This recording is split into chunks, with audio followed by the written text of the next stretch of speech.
Hi, everybody. It's Anoop here.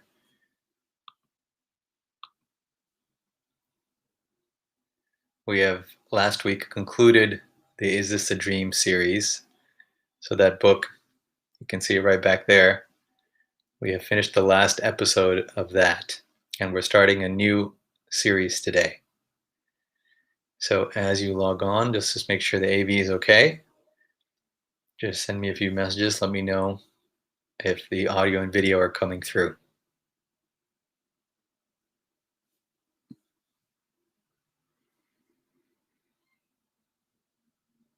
All right, I see people are logging on from the different platforms. Felipe, hello, good to see you.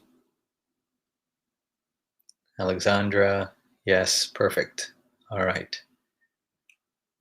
O'Neill, Utley. Okay, great. So, Mark, hello.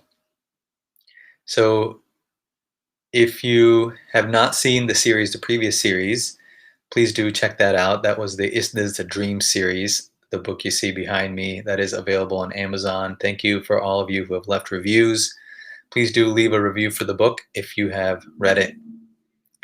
And so we were wondering what we would start with today. And let's talk about that in just a minute. I see people are still jumping on. So let's take a few minutes here and spend some time together in silence.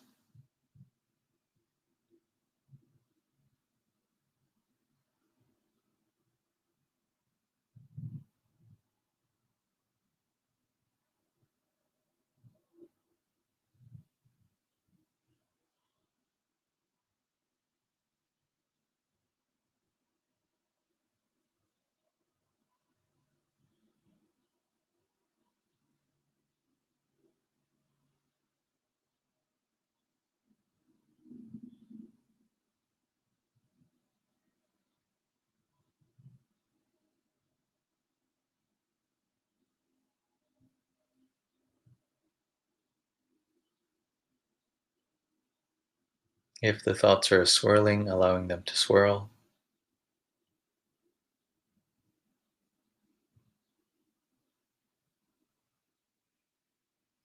And if not, then not.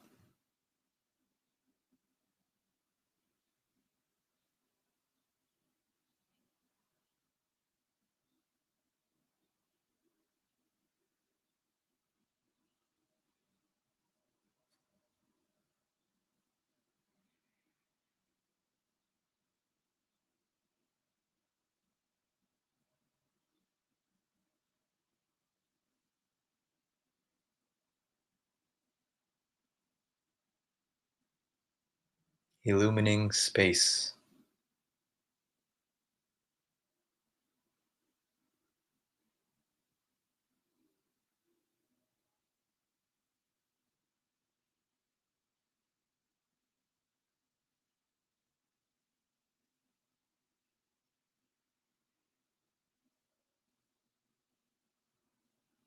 Leaving aside notions of beliefs, ideas, of being spiritual or being scientific, philosophy, leaving it all aside.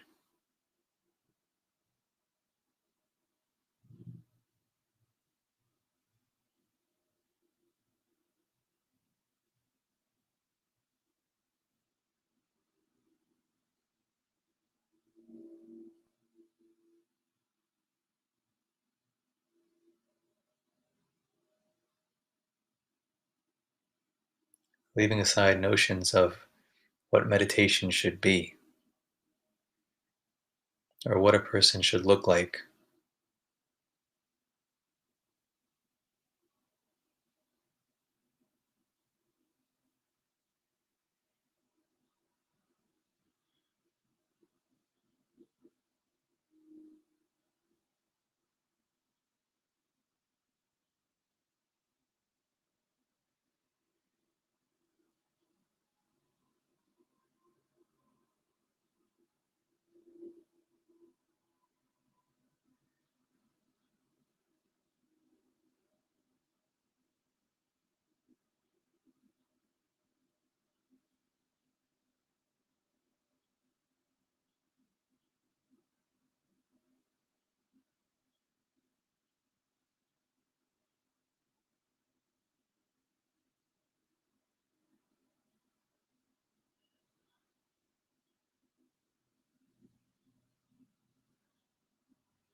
not trying to be like somebody else.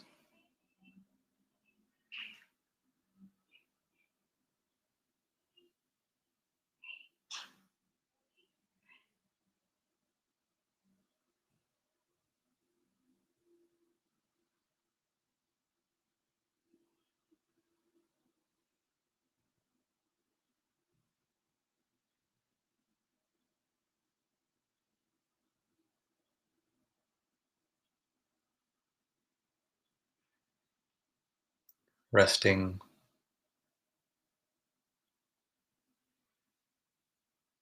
knowing that there is a wellspring of resource within us.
Grounded and anchored.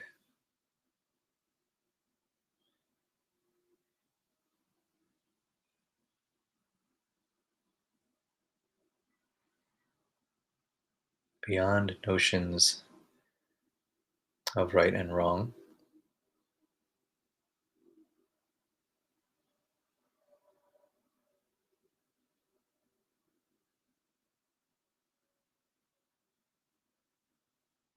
while still knowing right from wrong.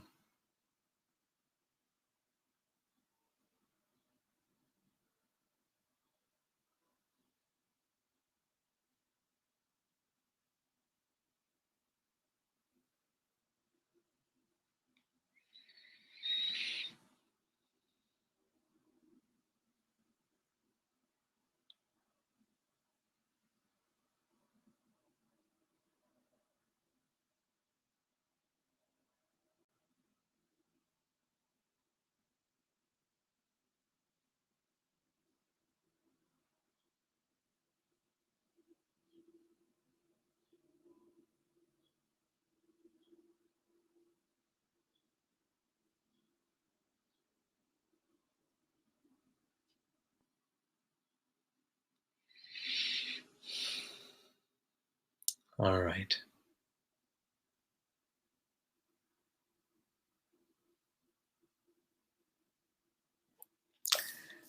So I was thinking about what we do this week, and I went over to this box of books I have in the corner, and the first one I picked up was a text called Mundaka Upanishad. It's one of the ancient philosophical texts in India. I'm not sure, maybe about a couple thousand years old or so. And I thought we'd take a look at that one. And maybe we'd start a series of doing different texts and interpreting them in a more modern context, right? So all of the texts, such as Mundaka Upanishad, because they were ancient, they're written in a particular cultural context.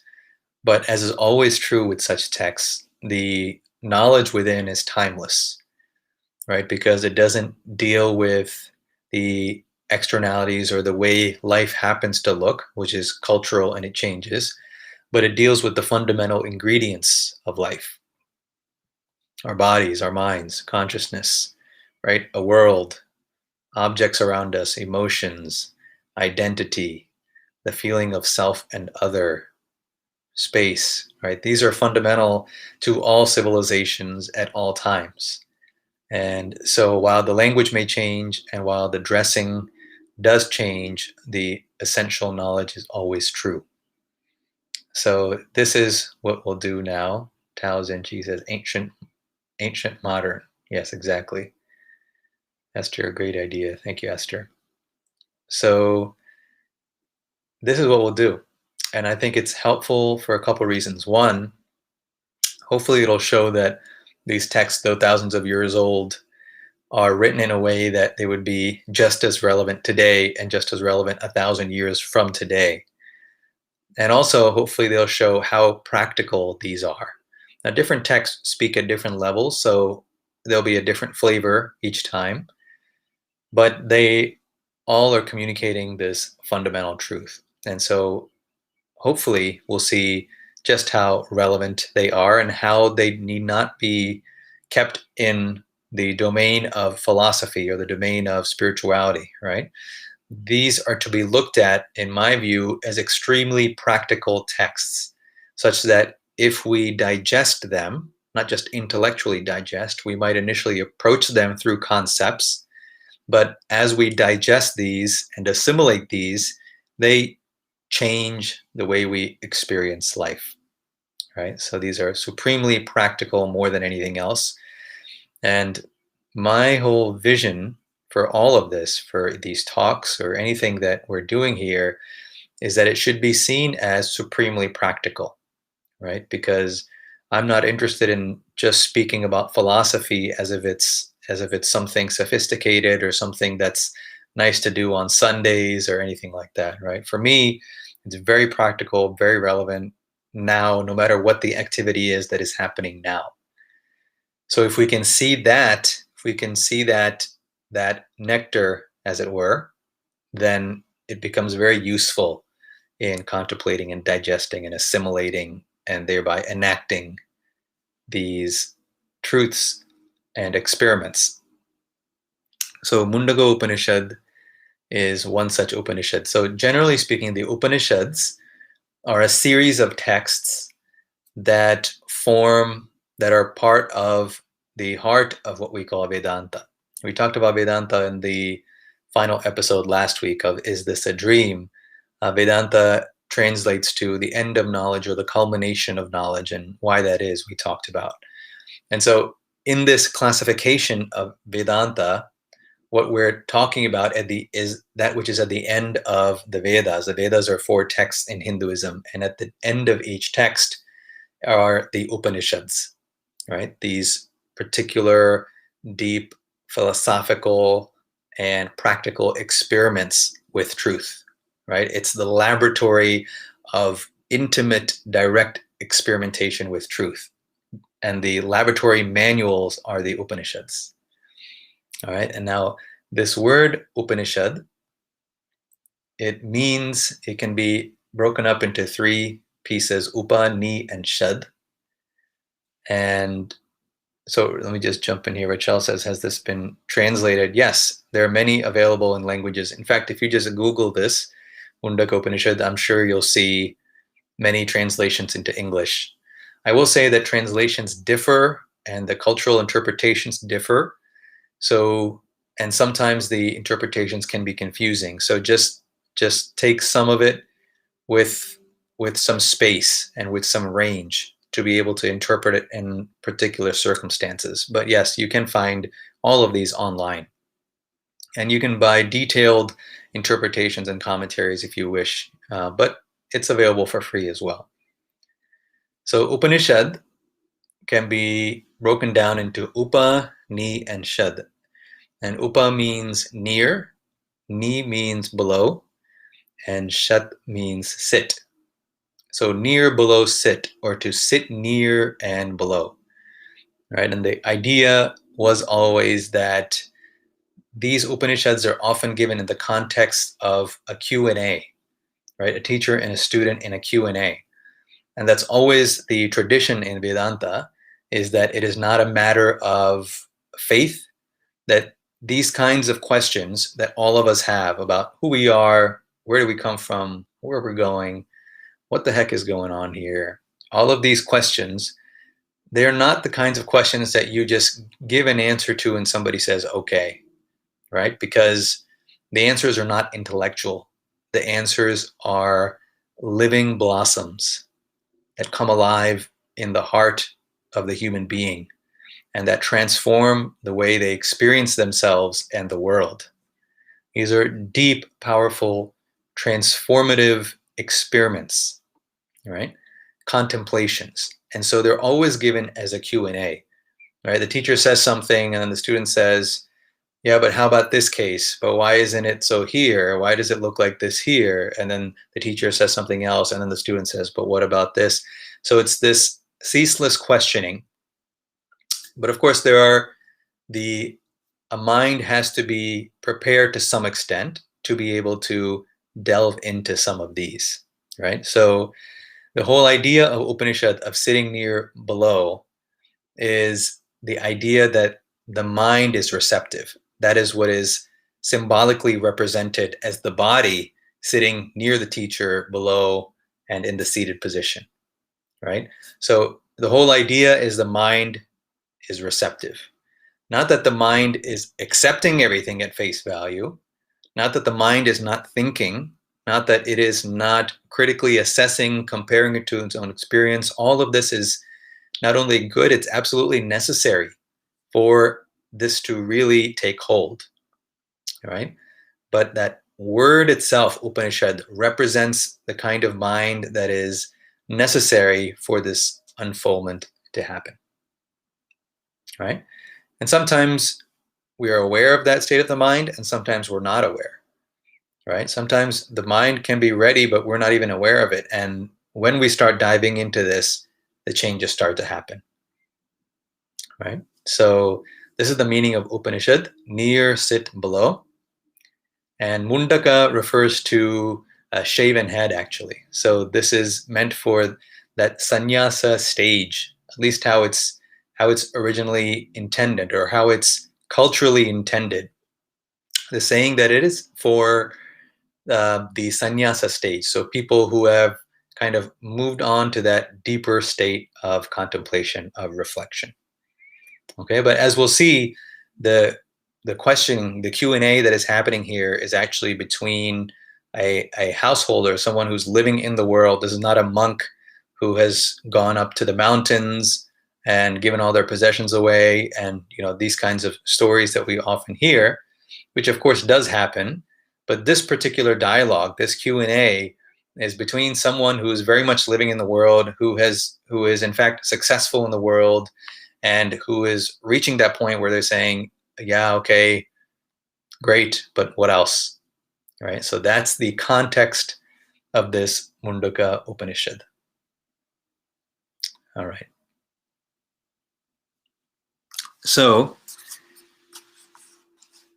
the other thing that we'll do is we're not going to go through every single verse in detail. We're going to pick certain ones that kind of symbolize or summarize the main points of the Upanishad, right? Because a lot of it, again, is cultural, and we want to pick out that which is especially timeless and go through that. All right, so the first verse that we'll start with is actually the third in this Upanishad. And we'll just talk about this one.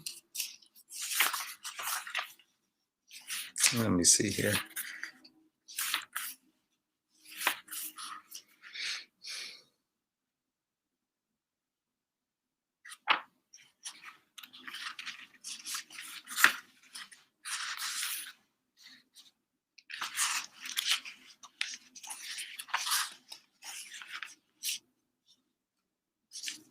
Okay, so we'll do the first two.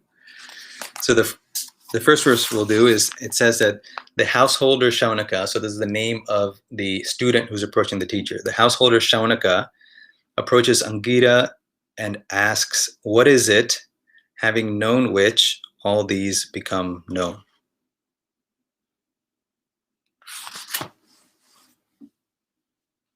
All right, so two keys here. Number one, this is a householder, right? So although this is an Upanishad, although this is some of the sublime philosophy of Vedanta, it is meant to be very practical, right? This is somebody who is very successful, who has achieved everything, or at least has gained fame, has gained wealth, has gained all of these things, and still has that thirst, and is asking, what is it, having which known? What is that by knowing which everything becomes known? And this is a classic question in Vedanta, right? The idea here is that no matter how much a person knows, right? No matter how many subjects a person knows, no matter what we study, that is always filtered through the lens of the mind, right? And so there always comes this wall. We talked about this last week. There always comes this wall beyond which knowledge cannot proceed,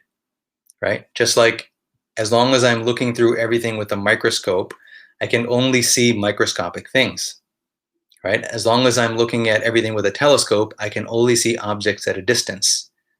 Right? If I try to see a cell, a living cell, under a microscope, usually under a microscope, if I try to see that same thing with a telescope, it's impossible.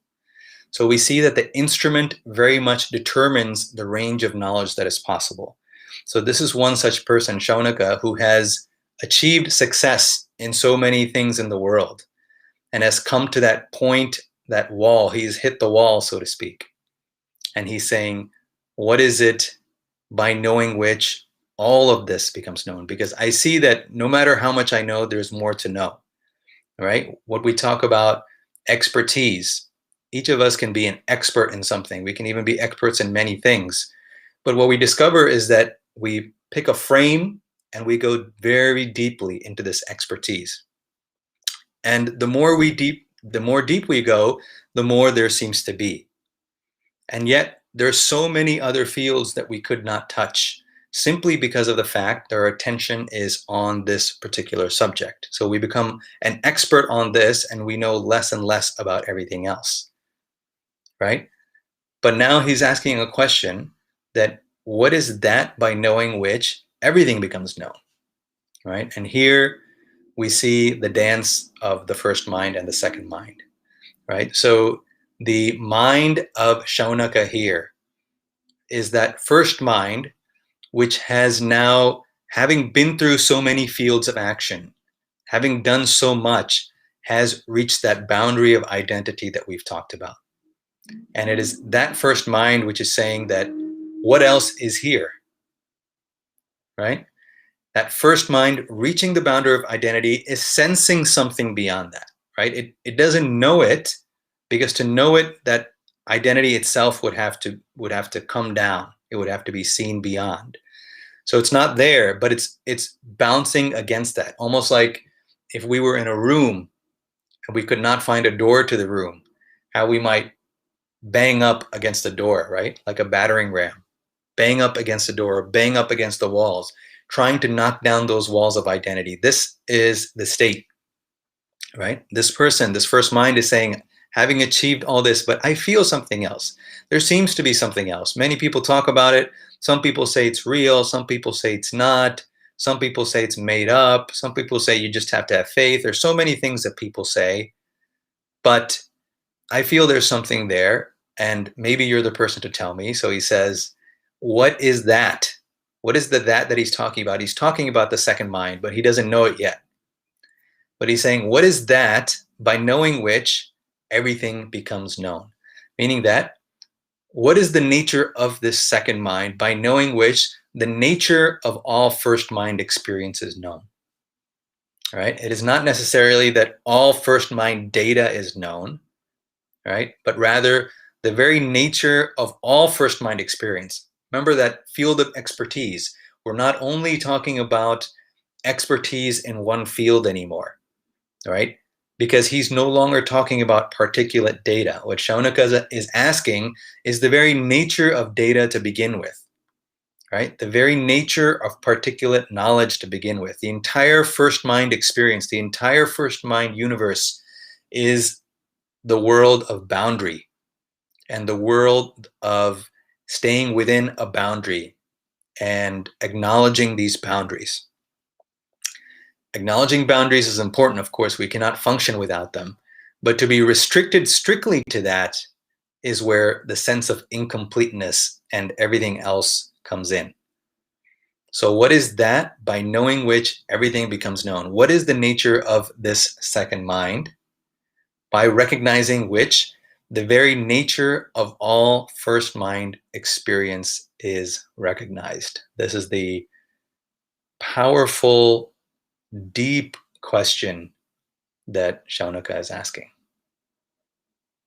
right? And you can see now the depth of even this word Upanishad, sit near below. Because having asked this question, if Shaunaka now says, well, now say, and I'm going to decide whether you're right or wrong, right? I'm going to say, well, no, that's not right. This is right. In other words, if he's standing above, if his understanding or his approach is that, well, I already know, I'm just going to see what you're saying, there's no chance, right? There's no chance of understanding. Even this word understand, standing under, right? Water flows downhill, right? Understanding is standing under, meaning what? The mind is open. It's in this position of being open, not just believing everything, but it's being open in a receptive state. So what is that? By knowing which, all these become known. All right. We'll go to one more.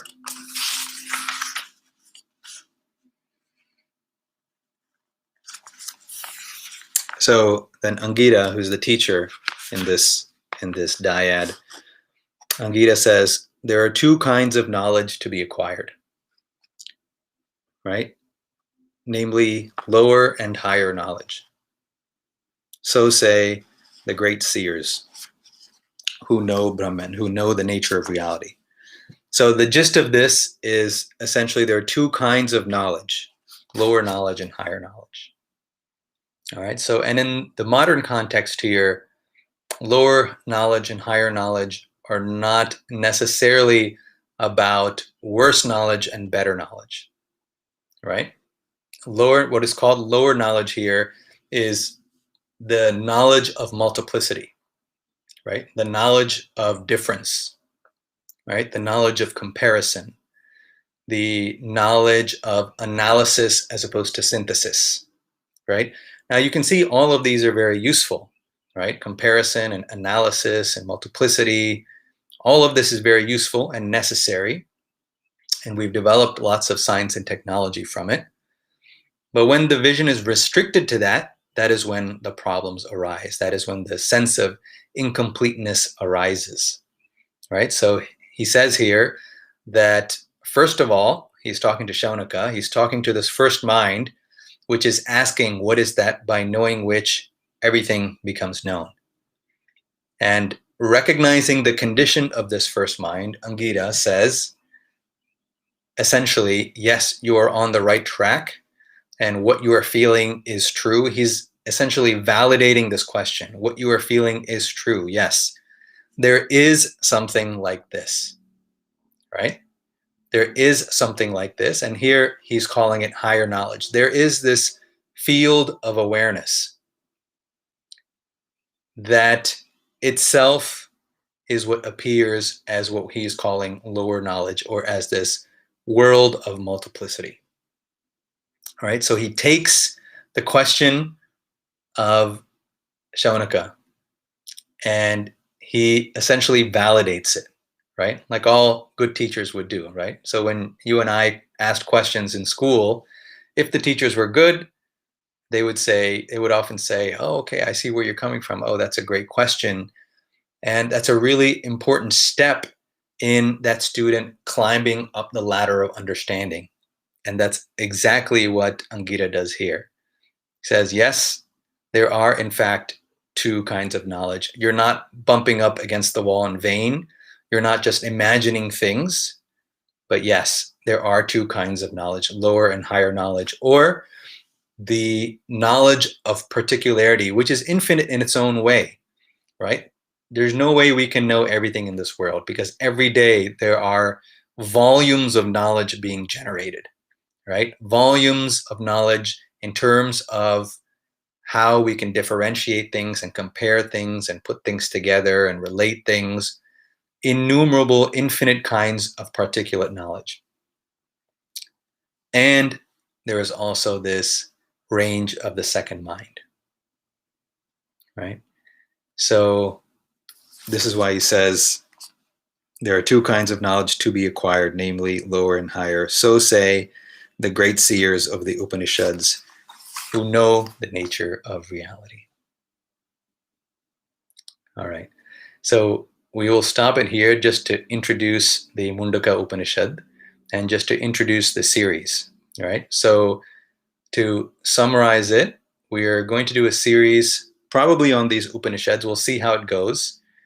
And the first one is the Mundaka Upanishad. We talked about what an Upanishad is, and we talked about the initial question that Shaunaka asked to Angita. So let's take a few minutes here.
All right. Questions or comments, please do put them in below and we will take a look at those next week.